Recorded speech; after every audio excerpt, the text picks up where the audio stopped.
Welcome to the Del Walmsley Radio Show.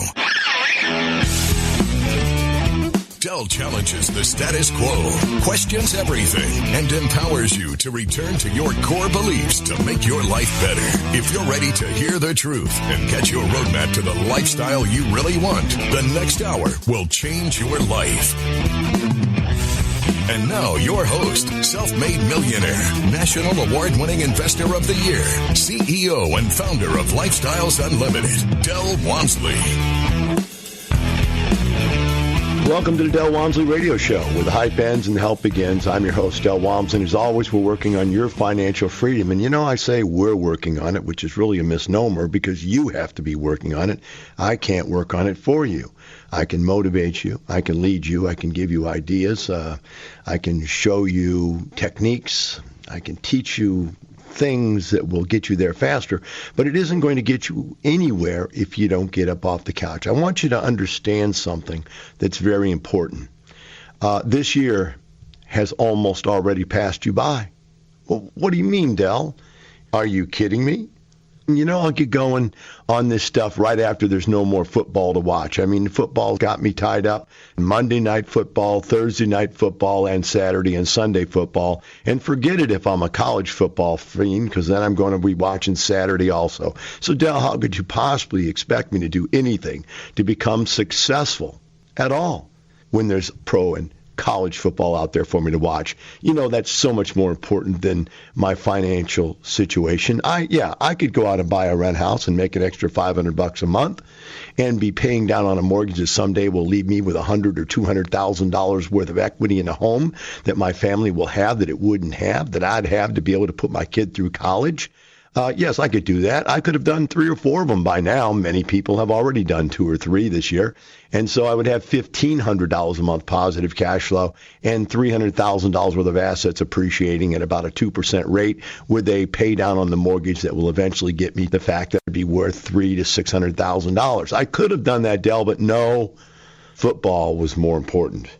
But then once football was over, you go, well, you know what? We need to move smoothly from football season into basketball season. Yes. And I had to wait, of course. Couldn't do anything. Is it exciting? Yes. Is it fun to watch? Absolutely. It is the most important thing I could live for, right?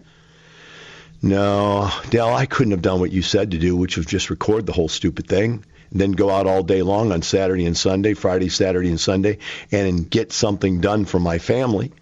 You know, maybe buy a rent house or 2 and change the way my life is, change $1,000 a month worth of positive cash flow, change the fact that I have another $200,000 worth of assets working for me in the long term of my life. But no, I decided just to watch. It'd be way more fun to watch it live, maybe get drunk with my friends. You know, once you get drunk and you're watching these games, then you're really useless for the rest of the day, so it's kind of a waste. But guess what?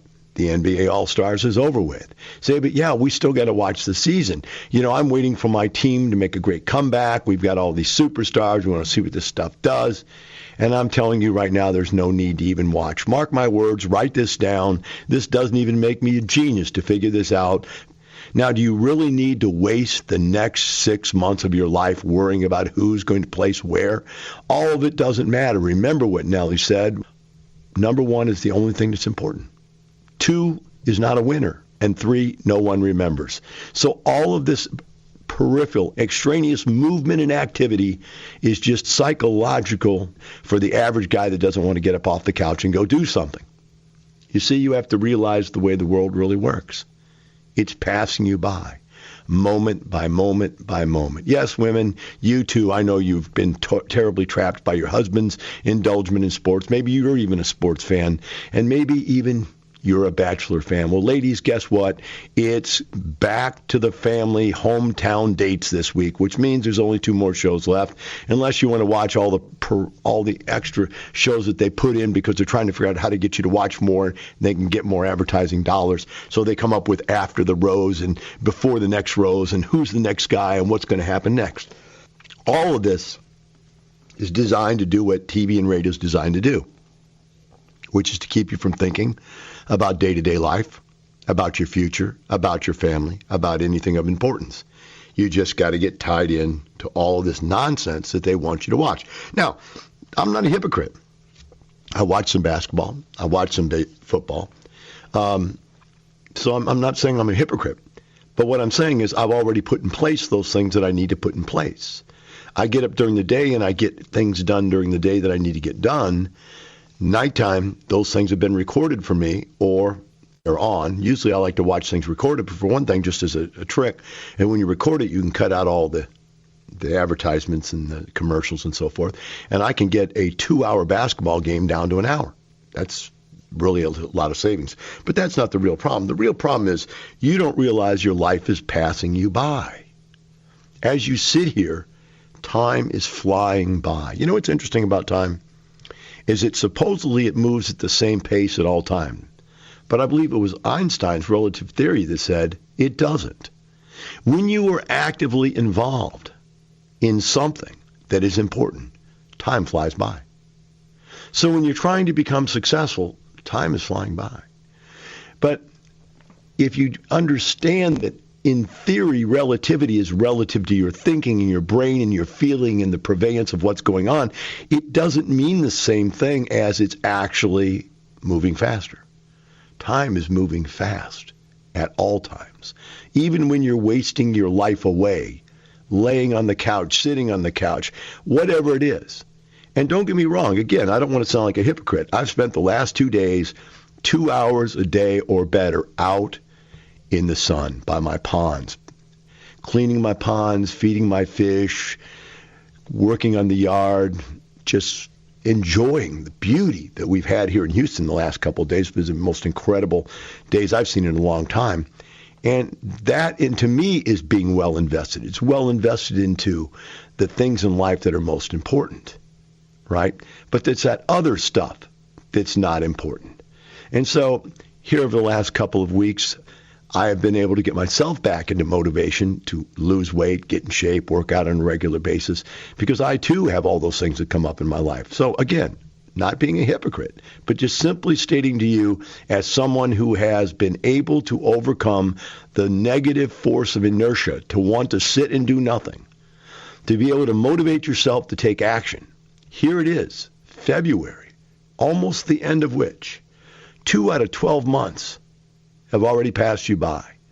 How many units have you purchased? How much better off is your family?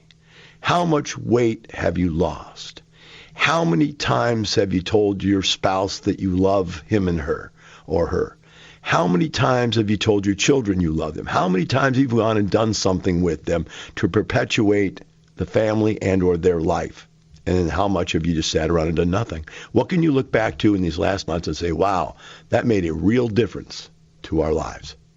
You know, I talk to people every day, and it's interesting because when I get these emails, and they interviewed a bunch of people at the expo also, and you hear the same thing.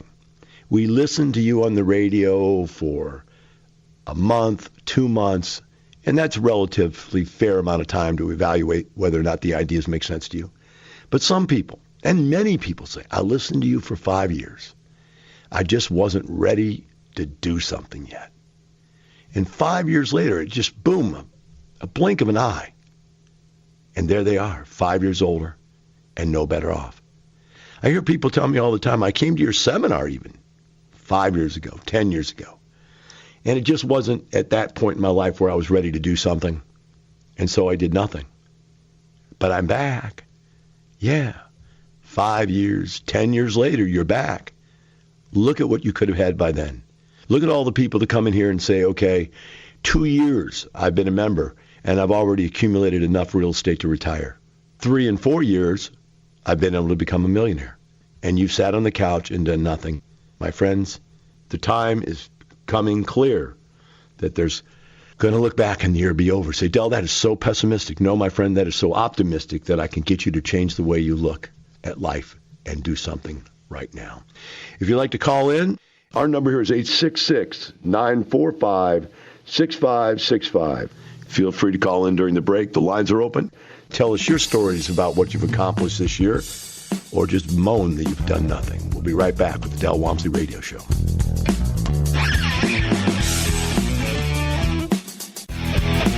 You're listening to the Del Walmsley Radio Show. Del will be right back with more life-changing principles in just a few minutes.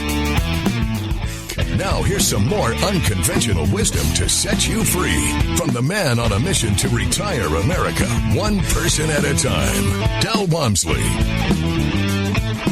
Welcome back to Del Walmsley Radio Show. Next topic we're going to talk about here is living longer and what's that doing to our society. Tends to be a big topic out there, and you talk about retirement and being able to be financially free. Living longer is an interesting concept, right? I'm going to cover my ideas after I just read some of these articles that came out of the off the internet. Let's see. The first one here is from Reuters. It says October 21st. The numbers are not adding up for recent college graduates counting on comfortable retirement. New data from nerdwallet.com, a financial information website, suggests young people on average will work 13 years longer than today's typical retirees. Right now, the average retirement age is a youthful 62, but the class of 2015, 75 will be the average expected age, NerdWallet said. Given a normal life expectancy of 84 for someone now 23 years old, that leaves less than a decade to enjoy the golden years without the 9-to-5 grind. So let's frame this. What they're saying is that our children, kids today, are going to live to 84 on average, but they're going to have to work to age 75, whereas our generation right now is working to age 62, but they're living to be like 78 to 80 years old. So what's happening here is 2 or 3 things are happening at the same time. One, people are living longer. So they're going to need to be able to sustain income into the future. And what this is basically saying is they don't know how to do it unless they work. So they can't retire. They're just going to have to keep working longer and longer and longer. Now, my point to that would be, have you met anybody 75 years old still working? I mean, they're out there, but my gosh, what are they doing? What can you do up into your 70s and be successful and fruitful at it? Unless you own your own business, where the bottom line is you don't really do anything except own it. You know, passive streams of income will work all the way up until your 80s. But being out there working, right? It says, in addition, young people are spending more time in the rental market before buying homes. With home ownership comes home equity and valuable tax deductions. The more years they pay rent, the longer this generation is missing out on the benefits of real estate investing. So obviously they're not building a nest egg. Like we talked about yesterday, I think I covered it, or Monday, covered the fact that, you know, if you don't own any real estate, how are you building up any net worth, right? That's the asset base of choice by almost all Americans, has been for years, decades actually. But all is not lost. Here are some ways to beat back the clock. I love this. First, young people can simply live at home for a while. That knocks rent off the budget. So you see what's happening. They're saying we are going to take our kids and make them children all the way into their 30s and their 40s. So they can save enough money to maybe buy a home or to get through college, right? We can live with family up to age 25. You can narrow the finish line to an age of 70 retirement by the 5 years, according to NerdWallet. So what they're saying is that if you stay at home until you're 25 and save money from what normally would be at the regular age, you can save up enough money to be able to retire by 70 instead of 75. And too many millennials are keeping cash on the sidelines, investing and not investing at all. So what happens here, guys, is that you're seeing a gigantic percentage of our population right now, and probably the largest percentage right now, because the millennials have become the largest percentage, and they are looking to no retirement. I mean, to me, looking to no retirement at age 75 is basically looking to no retirement, is the way I see it.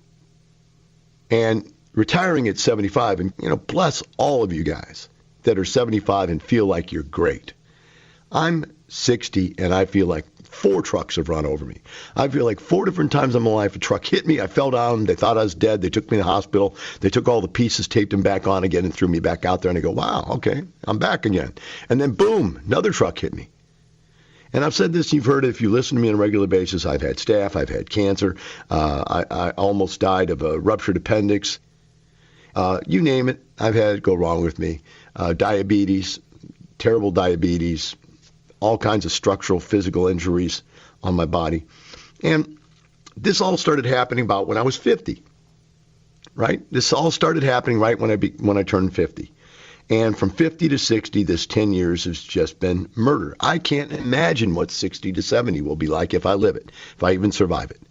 But to have gone through this and to say, wow, I am so happy to say that in age 27, 28, 29, I decided that I better get something going. And so 2.5 years after I started investing in real estate, at 34 years of age, I was able to retire. Now, I tell you that not to impress you, but to impress upon you. It took me 2.5 years. Some people it takes 3, some it takes 4, some it takes 5. I think the longest it's ever taken by anybody who was serious about wanting to retire is 7. But see, what I'm saying to you is this article is not about, hey, Del, we're arguing with your 2 to 5 year theory. We think it should be more like 7 to 10. These guys are arguing you're going to work from age 20 to age 75. That's 55 years to come up with enough money to retire. Wow. Now, here's the pro and the con to this. The pro is from that is that, hey, if this is really true, then it makes all kinds of sense if you're 40 or 50 or 60 years old to get started right now. Because you still have time. Wealth is an accumulation. It's not something you just fall into a hole and you're rich. Even if you win the lottery, most people don't keep that money. But it's an accumulation. So you make money year after year. You take that money, reinvest it year after year, and you grow exponentially. So the longer you can stay in the game, the more money, more wealth you can accumulate.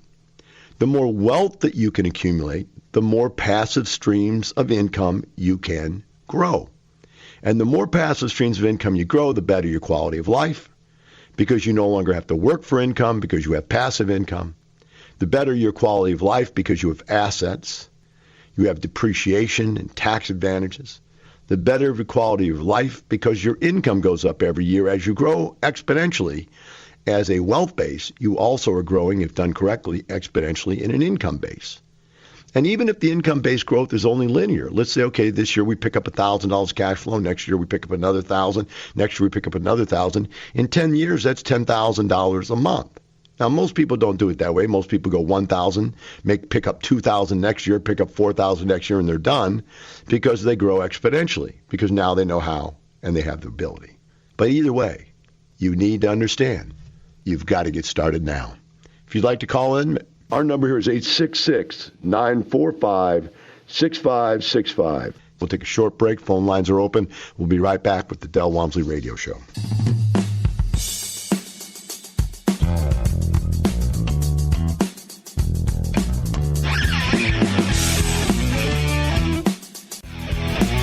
You're listening to the Del Walmsley Radio Show.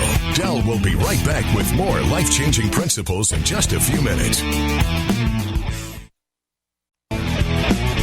Welcome back. Now here's some more unconventional wisdom to set you free from the man on a mission to retire America, one person at a time, Del Walmsley.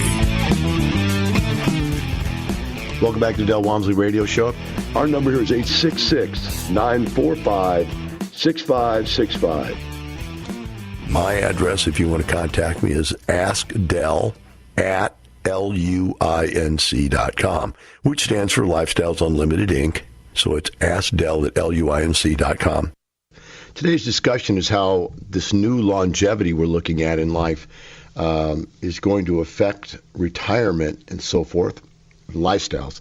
This next article that was sent to me is, let's see, from the Chronicle. Is that what it says it's from? And it talks about more Americans are living past 100. Yeah, so what does that mean? What does that mean to be living past 100 to you? Well, it means that you're probably going to run out of money. The old theory, the concept of save up a lump sum of money and try to die before you run out of money is not going to work if you're going to live to be 100 years of age. Even under the concept that we just spoke about in the last segment, where people are retiring at age 75, how do you then support yourself for another 25 years, right? So you're going to live on Social Security for 25 years? Maybe that's possible. I guess if you're that old and you can't do anything and you can't move around, and maybe you live with your kids, maybe that's going to be the next thing that's going to happen is you start seeing old people living with each other. I think it's going to mean there's going to be a new type of housing out there. There's going to have to be a better senior living type housing arrangement. I know I owned a senior citizens place for about 15 years. And these people lived into their 70s and 80s sometimes, and they lived all by themselves, self-sufficient, although we did have communal dining areas and so forth and recreation for them to do, but they lived in their own apartment, took care of themselves. But they basically were broke. I mean, they lived on Social Security, and some of them had a little bit of a pension. A lot of them were teachers and stuff, had pensions there. But what are you going to do if you're going to live to 100 years of age? And my point to you is this. If you go out there and put together a $5,000 a month income, let's just start at the bottom. You're going to get $2,000 a month of Social Security. What if you picked up just another $2,000 a month in positive cash flow by buying a couple rent houses, right? Maybe you got 4 rent houses. You got $2,000 a month coming in. That doubles the amount of income you're living on, doubles your quality of lifestyle. And it will continue as long as you live. It's not going to just disappear unless you don't maintain your assets. But as long as you maintain your rental assets, it's going to continue to grow, increase in value, pay off the mortgage. Someday you'll be able to refinance out, pull the money out, and go buy a couple more. Then you're up to $6,000 a month. Now you're 3 times the quality of lifestyle. For those of you that are getting started a little younger, and we'll get you off the couch before you're 60 years of age, you could very easily build up a $5,000 to $10,000 a month passive stream of income that you could live off for the rest of your life. Now, that isn't really what happens here, because most people that build up a $5,000 or $10,000 stream of income see how easy it was to first do it, and second of all, to maintain it, that they end up going out and increasing that from 5 to 10, or from 10 to 15, or from 15 to 20. They add a little more to it because now they go, wow, sweet. Now that we know we're safe and we can live for the rest of our lives without worrying about going broke, let's add enough passive income to be able to afford a couple good trips a year, maybe 1 international trip a year and 1 or 2 local trips a year, and be able to have enough money to afford that. Let's make sure that we've got enough income to, put aside some money for the grandchildren's college fund. Now that we're safe and secure, we can worry about other people's problems that we could not worry about back when we were worrying about ourselves. That's a neat thing. So this living to 100 years of age could turn out to be a really good thing, because I'm thinking to myself, every year my wealth grows. Every year my income grows. What if I could keep going for another 40 years? I mean, I made most of my income from age 30 to age 60, right? So that's 30 years. What if I go another 30 years to 90? Would I double my income? No, I'd actually quadruple my income, because now I make 4 times more than what I made when I started my wealth search. So I think it's a situation where you can look forward to these years being financially very secure if you take action right now. And that's the key to this thing. You got to get out there and take action right now. So what is the marketplace looking like right now? Well, I just got done reading a Marcus and Millichap report on how they see the economy. And I'm telling you, you go down this thing and you read this and you go like, my gosh, this is like the world is incredible. Employment is up. Consumer consumption is up.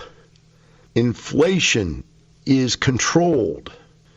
Interest rates are still low. The labor participation rate is up. Occupancies are up. Rents are up.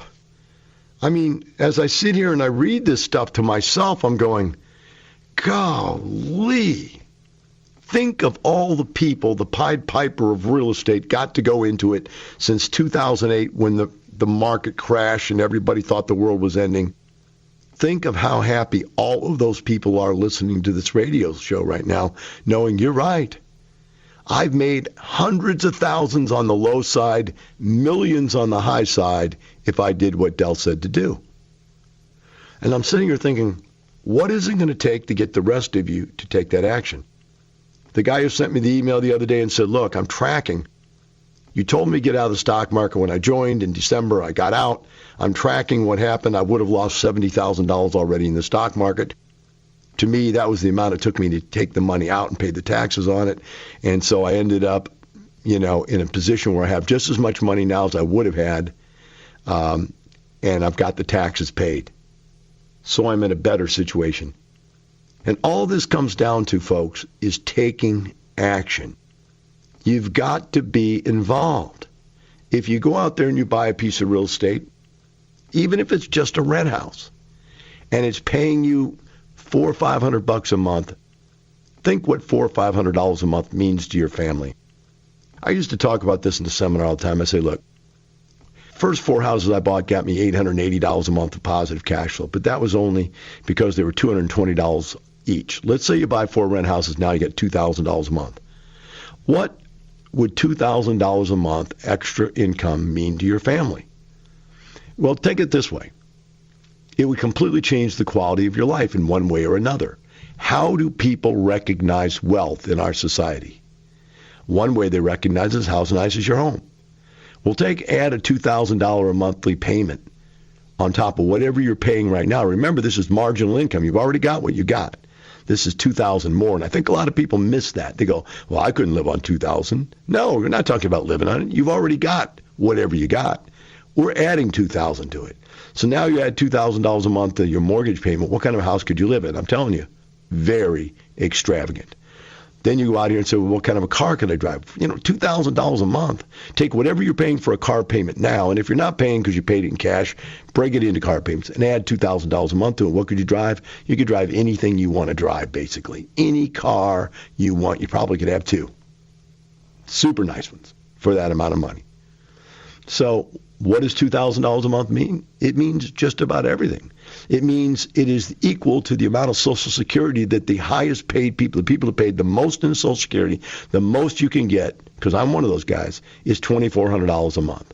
Unless you don't retire until you're 70, and then they give you additional increases for not taking it when you were eligible to take it. But without that, $2,400 a month, the maximum. And I'm saying to you, you're going to pay into a system a large percentage. Social Security and Medicare is 15%. You're going to pay in 15% of your income a year, right, to come out with $2,000 a month. When it's so easy for you to go out there and just create $2,000 a month worth of income, doesn't make any sense to me why people are taking the approach that they're taking. It's so much easier than what you're making it out to be. Let's go buy a rent house or 2. Let's make it real easy. Forget about buying an apartment. I know that people sit here and they listen to us talk about apartments all the time. Forget about apartment. You're not psychologically, mentally strong enough to even think about doing that because it doesn't make any sense to you. You can't even fathom it. So let's talk about buying a couple of rent houses. Let's go out there and pick up $1,000, $2,000 a month positive cash flow. Let's do it right now, this year. Let's get out there and do it right now so that by summertime you've got an extra $1,000 a month coming in. While you go on vacation, you go, wow, there's an extra $1,000 a month. 12 months, that's $12,000 a year. There's one heck of a vacation we can take. Or pay as you go instead of paying by borrowing, right? And interesting little fact that I'll pick up on. Well, I'll leave it to the next segment. Let's go ahead and invite people in on this conversation. Our number is 866-945-6565. Take a short break. Phone lines will be open. We'll be right back with the Del Walmsley Radio Show.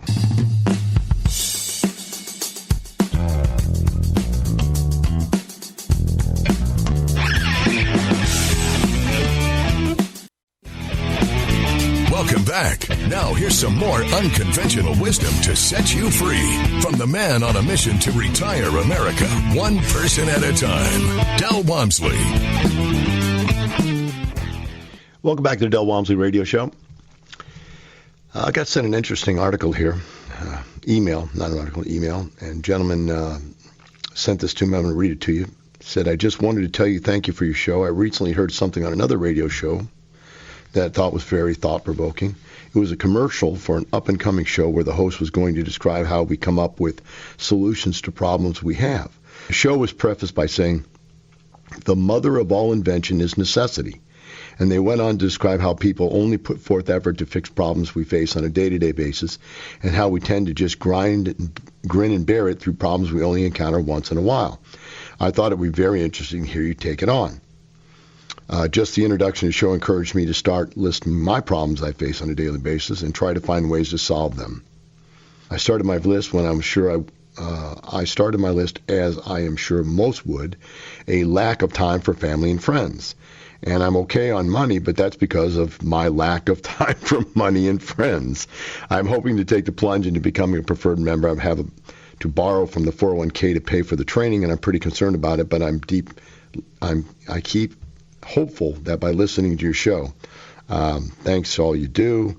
I'm sure you have thought about it, but it's pretty crazy to think how many lives have been changed generously through your program. Well, thank you very much. I appreciate that. Let's go back to these two premises. You said, how would I contend on these? I think the very concept that we go through life dealing with problems as they come up is exactly the problem itself. Most people in life don't have a plan. They have none. They get up every day and they face whatever problem or obstacle they run into. And then mother of invention gives them an idea that is absolutely the wrong idea, because if you don't plan to solve a problem, you will not have the tools necessary in advance to be able to solve the problem. So let's see a guy's car breaks down. Mother of invention says, use your credit card, go get your car fixed so you can get to work, because those are the pressing issues of the moment. Whereas if the guy would have said, what am I going to do when my car breaks down in the future? See, there's not even a problem there yet, but we realize the problem is you need to have an emergency fund. But an emergency fund is something you think about before there's ever an emergency.